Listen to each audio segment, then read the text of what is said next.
Alright, y'all. Just give me a moment. I want to make sure that my audio is on the ready and on the go, if you will. Let me check that right now. Make sure it's loud and clear before I get into this.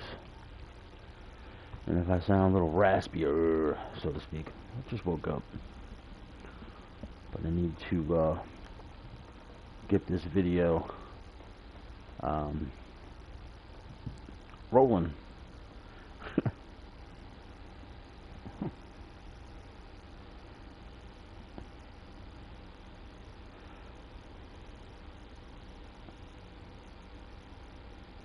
Shit, hold on, I messed that up.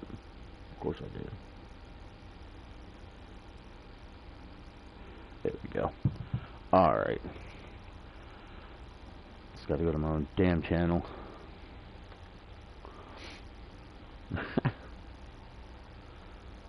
Don't know how many people are going to catch this. But hopefully everybody who does watches the replay if they don't see it live. So I just need to go over this real quick.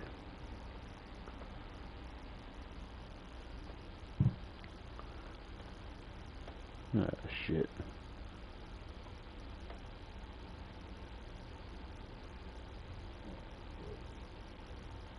Alright, so cool. Looks like we got the audio rolling. Good. Alright. Alright, so here's what we're going to do. We're going to discuss CAW Wrestling 101. I will not be throwing anyone under the bus. I will not be disrespecting anybody. But I will be mere mentioning things that took place last night on other channels, just to bring some, I guess we'll call it education, if you will. Now, please be aware when I say CAW Wrestling 101, that is pertaining to this channel because there's multiple different types of CAW Wrestling out there. I am a simulation call company. Therefore, we use the sim world. For those of you unaware of what I mean by the sim world, it means all the characters within our company are elevated to level 100s.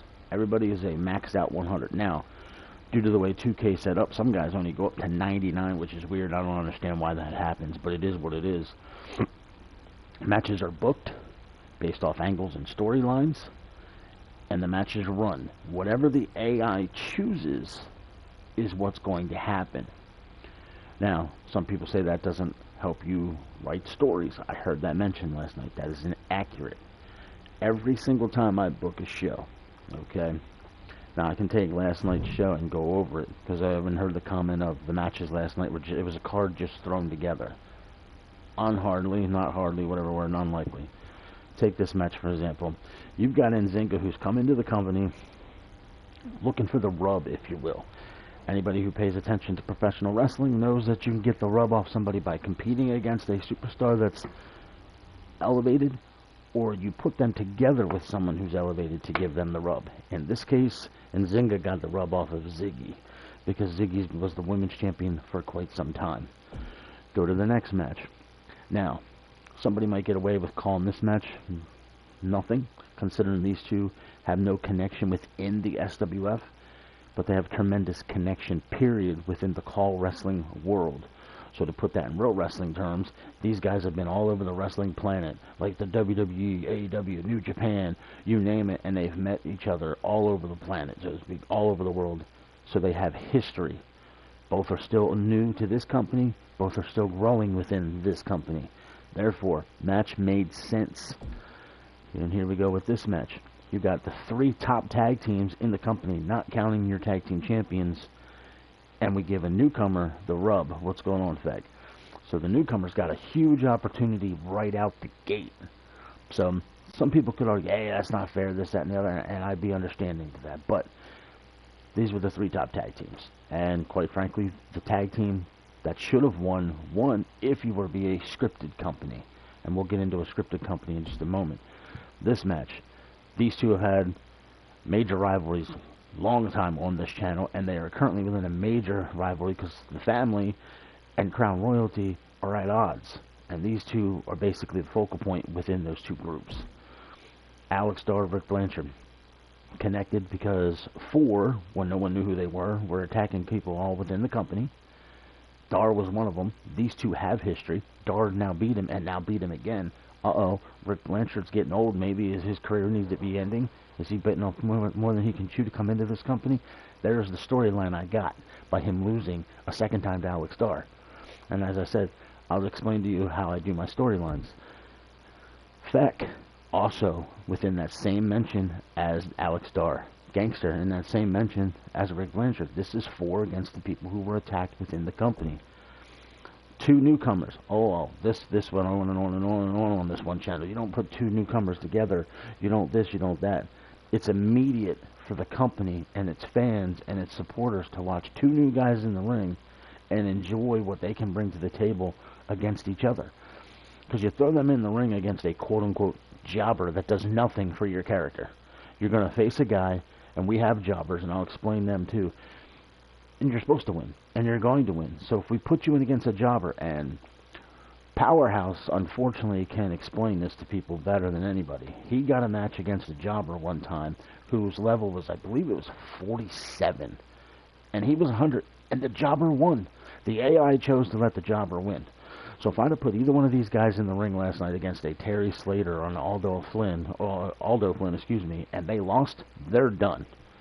Their push is over.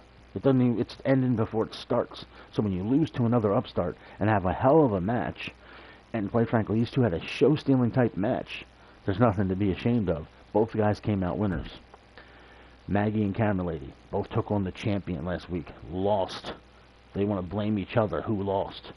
Boom. They get to go one-on-one last night, setting up everything else going forward. And then this match.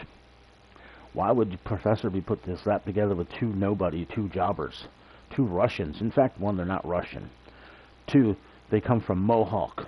I won't explain why they come from Mohawk. That's not my place. But it is a storyline. And they are the Department of Truth. That is Professor and his stablemates of Kurt Roberts and Brett Savage. They are a team. They are a faction. And on the right side, you've got I Am Lunatic, who Professor lost the title to. You have Hambasho, who was the first person Camera Lady brought into the company to take out the Professor and failed. And then you got Bobby Idol, who's the guy the Professor seems to hate the most within the company. So if the Professor has 3 thorns in his side, they're all right there on the right side of your screen. Every single match makes sense. Now, going to the beginning here, we'll find a match that has some value. Take this one. KO King just absolutely destroyed Keith James last night. Now I have to come up with a storyline not come up with a storyline, continue the storyline. How the hell does Keith James bounce back from that? Had it been a back and forth match, this, that, and the other, we have another option. So what happens is every time I book a show, I write it down on my notebook pad, and then underneath it, I write, in this case, it would say Keith James wins, and then I put a little dash or whatever, and I write what I'm thinking about doing with Keith James' victory. Then I write KO King down, and then I write down where the storyline should go if he wins. In an event like last night, that completely throws a monkey wrench in for me, because it was insane. So I got to come up with some way of twisting that even more with the KO King win. Blanchard, had he beat Dar, it could set up the rubber match. Case in point, why I mentioned during the show, does Blanchard deserve a YouTube title shot? Clearly not. He does not. But if he beats the champ, now we've got something to talk about. But now Dar beat him. It takes me to what I just said a few moments ago. Is he old now? Has his time passed him? Is it time for him to hang up the boots? Is he bitten off more than he can chew coming into this company? Should he have just left it alone? There's storylines here. Same thing here, Who would have won? What storyline we write down? And it goes to this right here. Had somebody in that match, pinned I Am Lunatic, even if it was the tag team. Okay, and for those of you who can't catch the look of that tag team, the Professor, he's a professor. That means school. Think old school wrestling. Varsity Club. Kevin Sullivan, Rick Steiner, Mike Rotundo, Dr. Death Steve Williams. That's his version of the Varsity Club, ladies and gentlemen. For those of you who have yet to put that together. And in fact, I actually went on the Community Creations, grabbed Mike Rotundo, which is Brett Savage with the beard, the long beard. And then I grabbed Dr. Death Steve Williams, which is Kurt Roberts in the jacket, and altered them for this company. Now, as far as, like I said, we have jobbers, we book jobbers here and there and this, that, and the other. And 9 times out of 10, when I bring a new guy into the company and they face a jobber, it's because I don't know what to do with them. I have to figure out where to put them. I have to figure out where to place them. I have to figure out who they should go up against. I got to start building their story. I got to start building their angle. In this case here, I have a lot I can deal with. I have a lot I can deal with right here. So that's why they got put together. I do want to give thanks to those on the boards who appreciated this show, understood the show. But I need people to understand, CAW 101 with this channel, it is 100 versus 100 in the match, unless it's one of those guys that gets a 99. It's normally the heavier wrestlers for some reason that get the 99s. And the AI is going to pick and determine the winners. The AI is going to pick and determine who wins, and then it becomes my job as the promoter to figure it out. Then you have the other call companies that are scripted. They will literally go into a character and they will lower his levels, hoping that he loses, because they want to continue the push. Now, I have no problem with those companies. You know, that's trying to be true to form, like what you would watch on television, you know, with predetermined winners and or losers.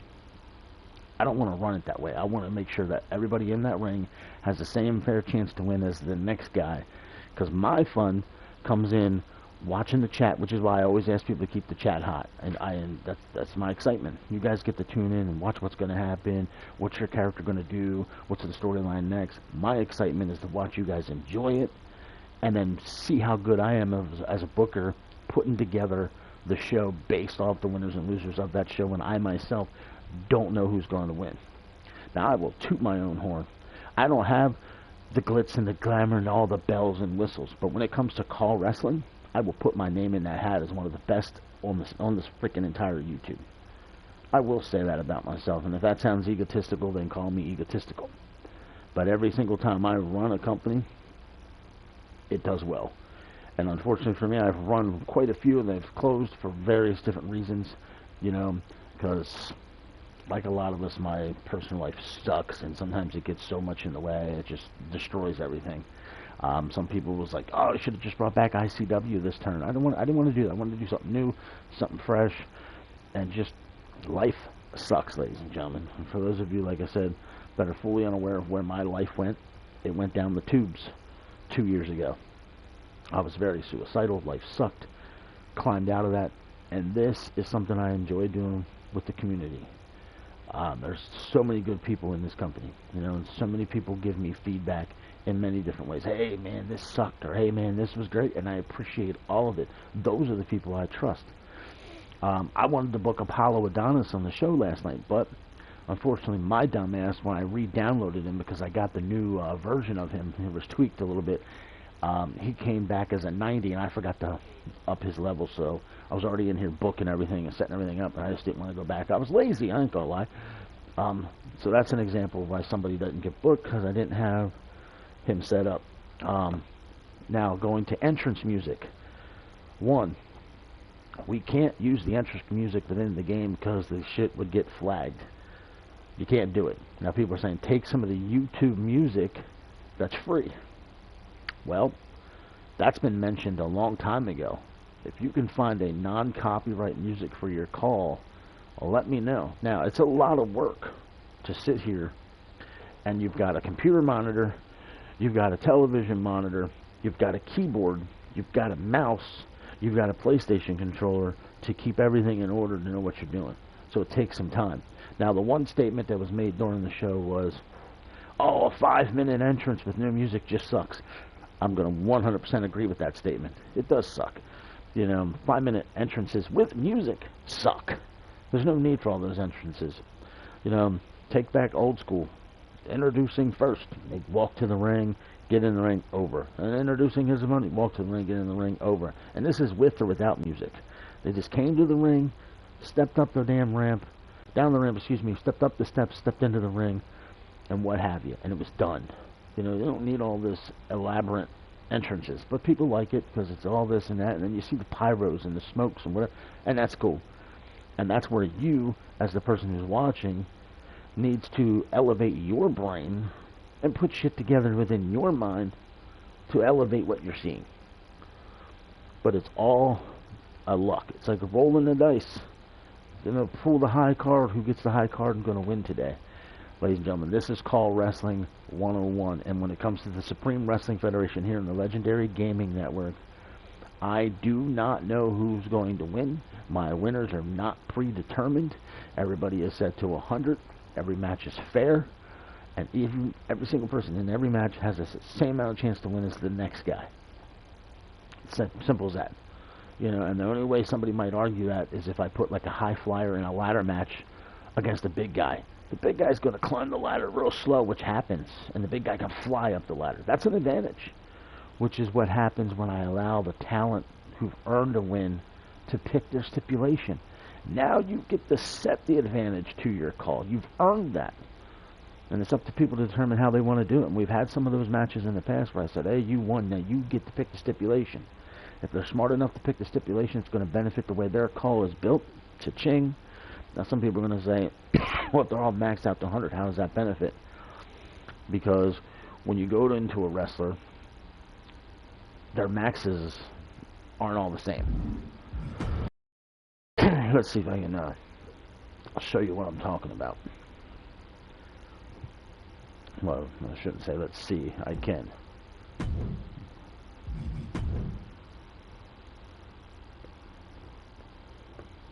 Like I can take Aldo Flynn. He's a jobber. He's not maxed.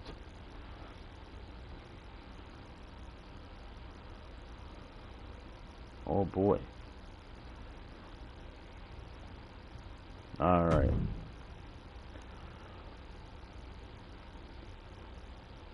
Alright, now the bottom right hand corner you see Aldo 6'1", 252.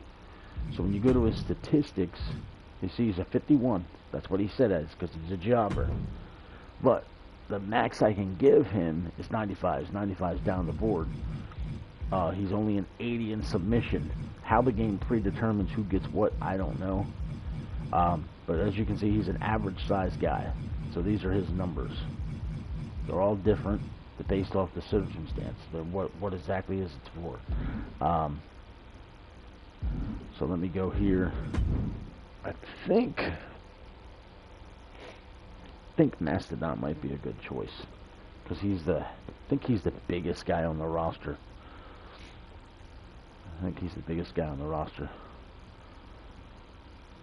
So we'll go to Mastodon, and here he is. You guys will see what I'm talking about. For those who don't know. Alright. Oh shit, dumbass. Back up. Statistics. See, he's got a 99. Why?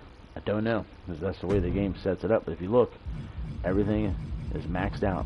Everything. But he comes back at 99. But as I was saying, his power are hundreds. Now here, aerial range, the max he can get is a 65. You didn't see that on Aldo Flynn. It was an 80-85 because of his size. You know, come down here, some 70s for technical. Stamina, of course it's going to be lower. Agility is going to be lower. This is why in a match with Mastodon, if he can get control of the match quick and early, you see all these hundreds that are all over the place. He can withstand a beating, but if you get him going, his stamina begins to dwindle, which causes him to slow down, which makes him beatable, which is one of the reasons why Bad Intentions has had a lot of losses, because the way the game's made. It's hard to beat a guy quick. I wish the game had it set in there where there was a squash match. They're in the game. It's been scripted in, and I've seen them, but you don't know when it's going to happen. I could put two guys together today, and the bell rings over. Well, then again, I guess we kind of saw one yesterday, but it was by chance because he got thrown over the top rope through the table. But that was a squash. They're in the game. So understand, I can't predetermine winners because I ain't cheating. I'm giving everybody a fair chance, and if that's something you don't like, that's fine. You can do $4 wrestling with somebody else. I don't give a damn, you know. So it is what it is.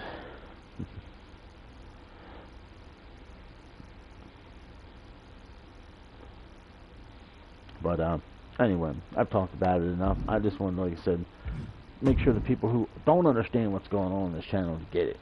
Because we're here to have fun, enjoy life, get away from the real world, because the real world sucks for most of us. We shouldn't be living in a life where all our rents are well over $1,000 and it costs $200 to feed a family of 2 a week. So, but in any case, I am going to let you all enjoy your life, and I am out of here. Later.